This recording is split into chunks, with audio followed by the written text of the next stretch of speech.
Enfermedad es el estado en que alguna parte del cuerpo pues, se ve afectada y no cumple con la función que normalmente realiza. Genera una situación de malestar y normalmente lo vemos a través de los síntomas y de los signos del enfermo. Vamos a ver la diferencia entre síntoma y signo. El síntoma es una manifestación subjetiva.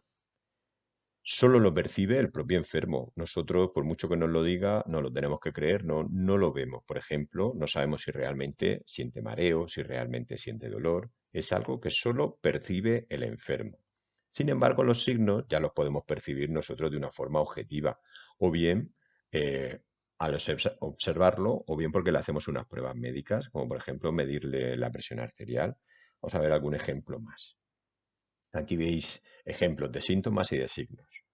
El picor, el cansancio, el mareo, el dolor, la náusea, todos estos son manifestaciones subjetivas. Es verdad que el mareo, pues podemos ver que una persona a lo mejor se está cayendo al suelo y que se ha mareado realmente. Pero esos son casos extremos. Lo normal es que cuando una persona nos dice que se está mareando, no podemos saber si es real. Por eso lo meteríamos dentro de los síntomas. Ahora bien, hacemos pruebas médicas o lo observamos nosotros y sería lo que conocemos por signo. Le medimos la presión arterial y vemos que la tiene alta, le medimos la temperatura y vemos que tiene fiebre, o observamos una inflamación o un sarpullido, le hacemos la prueba, por ejemplo, la PCR y vemos que es positiva. Todas estas manifestaciones serían signos.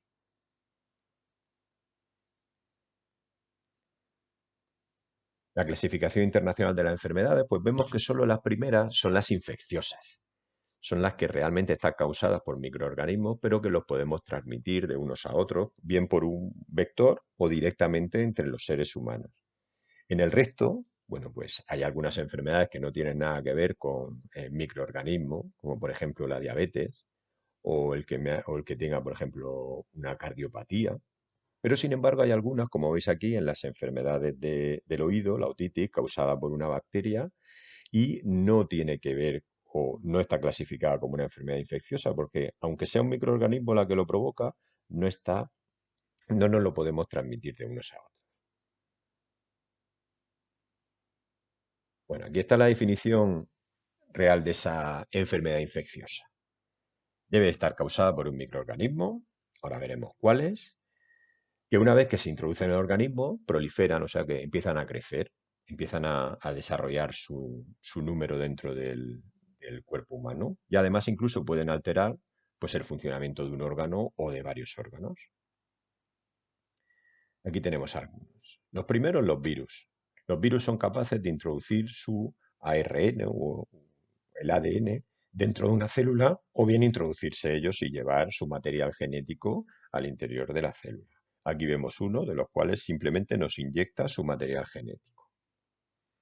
Aquí tenemos otro. Normalmente los virus son unas partículas muy sencillitas, ya sabéis que no son seres vivos, y que lo que lleva dentro son esos ácidos nucleicos, ese material genético, acompañado de una cápsida, que es una estructura que protege ese material.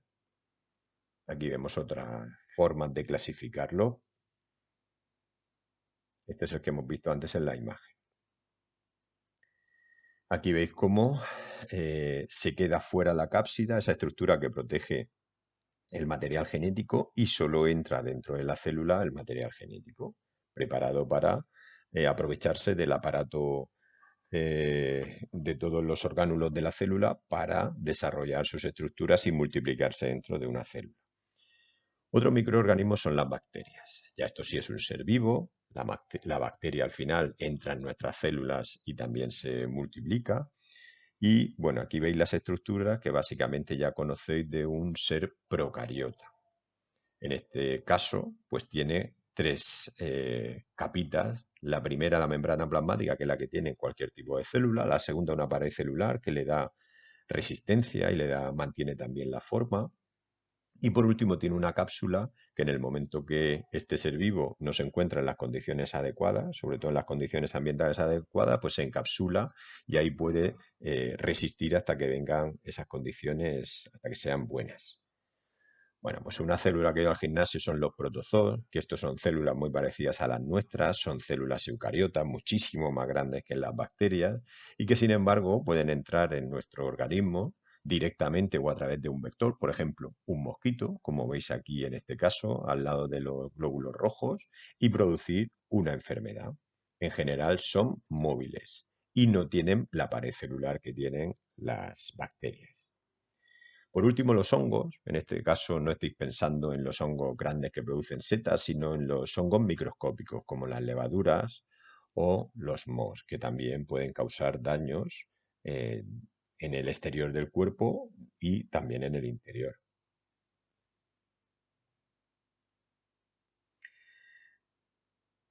Las enfermedades infecciosas son contagiosas, que esa es la característica básica del por qué diferenciarla de otras enfermedades que están producidas también por otros microorganismos.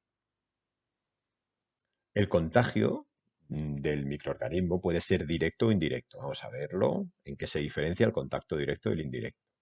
El directo, pues que pasa directamente de una persona enferma o que la lleve. Por ejemplo, simplemente hay una persona que porta al microorganismo y no está desarrollando la enfermedad, eso sería una portadora, y que al juntarse con otras personas, pues le transmitan ese microorganismo.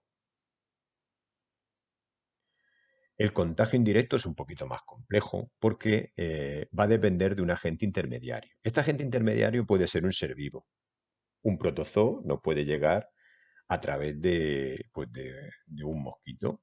Sin embargo, también lo podemos ingerir con agentes intermediarios que no están vivos, por ejemplo, el agua o utensilios que hayamos tocado y en ellos se encuentre, por ejemplo, la bacteria o el protozoo.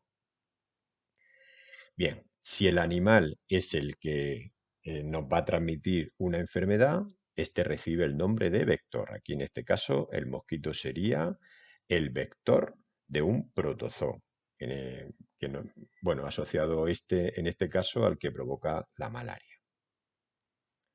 Bueno, vamos a ver un poquito cómo se produce una enfermedad infecciosa. Tiene tres etapas. La primera es la de incubación. En la etapa de incubación tiene que haber entrado ya el patógeno en el interior del organismo.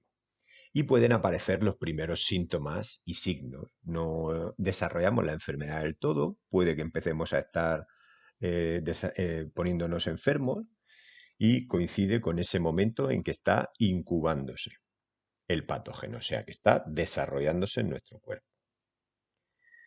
La siguiente es la etapa del desarrollo.